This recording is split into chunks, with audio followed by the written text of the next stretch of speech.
For decades, reaching Mars was described as humanity's ultimate technological challenge.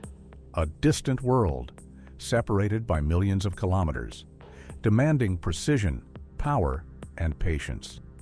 Yet over time, this problem slowly moved from imagination into engineering. Orbital mechanics became predictable. Launch vehicles grew more reliable. Interplanetary navigation turned into a discipline rather than a dream. What once required bold guesses now follows calculated trajectories. Even landing on Mars, with its thin atmosphere and unforgiving surface, gradually shifted from impossibility to procedure. Complex, risk-filled, yet increasingly understood. All of these challenges share something important.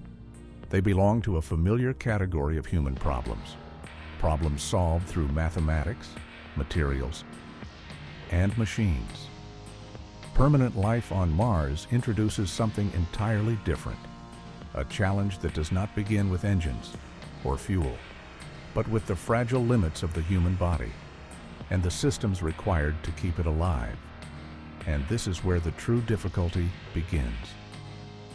On Earth, human life exists beneath an invisible form of protection, a planetary shield that quietly deflects the most dangerous particles arriving from deep space. We rarely notice it, yet without it, complex life would struggle to exist. Mars offers no such protection. Its magnetic field faded billions of years ago, leaving the surface exposed to the full force of cosmic radiation, not as a sudden catastrophe, but as a constant, unrelenting presence. Radiation on Mars does not announce itself. It passes silently through metal, through fabric, and eventually through the human body itself, damaging cells, altering DNA, and accumulating risk over time. To survive, future settlers would need to hide beneath thick layers of shielding, walls of soil, water, or heavy materials transported at enormous cost. Safety would demand isolation. What remains above the surface would appear quiet and lifeless.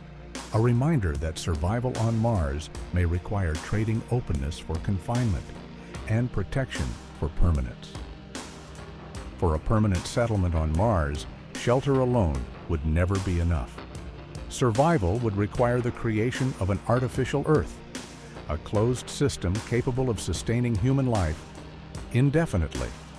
Air, water, food, all circulating in perfect balance. In theory, such systems appear manageable. Technology can recycle air, purify water, and grow food under artificial light. Yet theory and reality rarely remain aligned for long. On Earth, similar closed environment experiments slowly drifted away from stability. Oxygen levels changed, microorganisms behaved unpredictably, and carefully designed systems began to fail in subtle ways. Not suddenly, but progressively. On Mars, even a minor imbalance would carry far greater consequences. There would be no external environment to correct the system, no resupply, no second attempt. Life would depend entirely on machines remaining perfect. What appears from the outside as a self-sustaining habitat is, in reality, a fragile equilibrium, one small deviation away from collapse. Mars offers a gentler pull than Earth, only 38% of the gravity that shaped the human body over millions of years. At first, this difference feels almost liberating. Movement becomes lighter. Effort feels reduced, yet the human body is not designed for long-term adaptation to reduced gravity. Bones begin to lose density, muscles gradually weaken. The cardiovascular system slowly reconfigures itself, changes that accumulate quietly over time. Short missions reveal resilience. Long-term habitation introduces uncertainty. The body adapts. But adaptation does not always mean improvement. The most profound questions remain unanswered. How would pregnancy unfold under these conditions? How would childhood development respond? How would aging progress in a world that never fully pulls you down? until artificial gravity becomes part of daily life.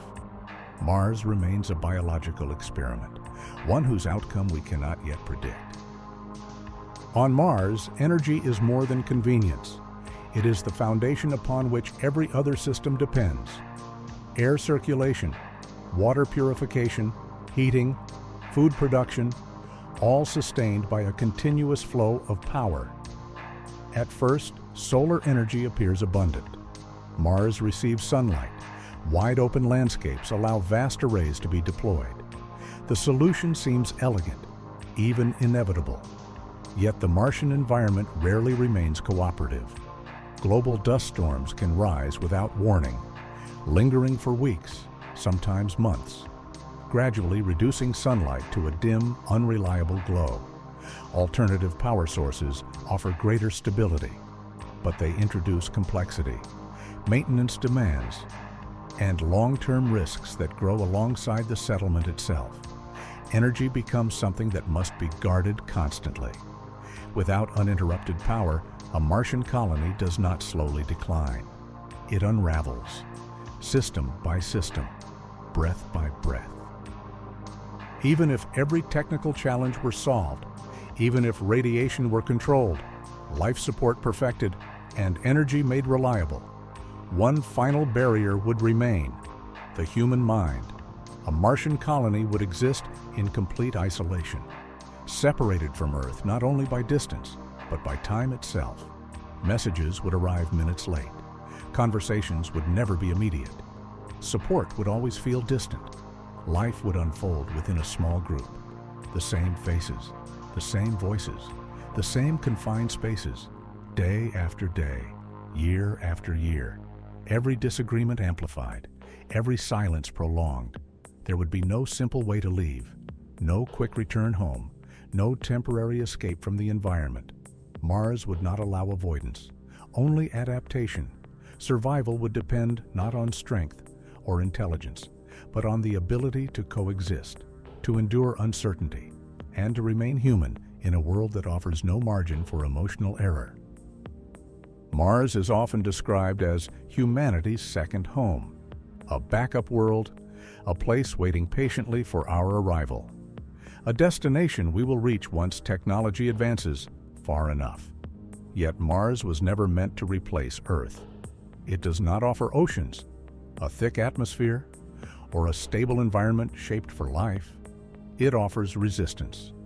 To live on Mars, humanity would need to carry its entire civilization within fragile systems. Air manufactured daily, water endlessly recycled, energy guarded without interruption. Survival would depend on constant balance. Mars does not forgive mistakes easily. Small failures accumulate. Minor imbalances grow, not dramatically, but relentlessly. In this sense, Mars is not a destination. It is a mirror, reflecting how well we understand our technology, our biology, and ourselves. The question, then, is not whether we can reach Mars. The question is whether we are prepared to become the kind of civilization that can remain there. And until that answer becomes clear, Earth remains our only true home.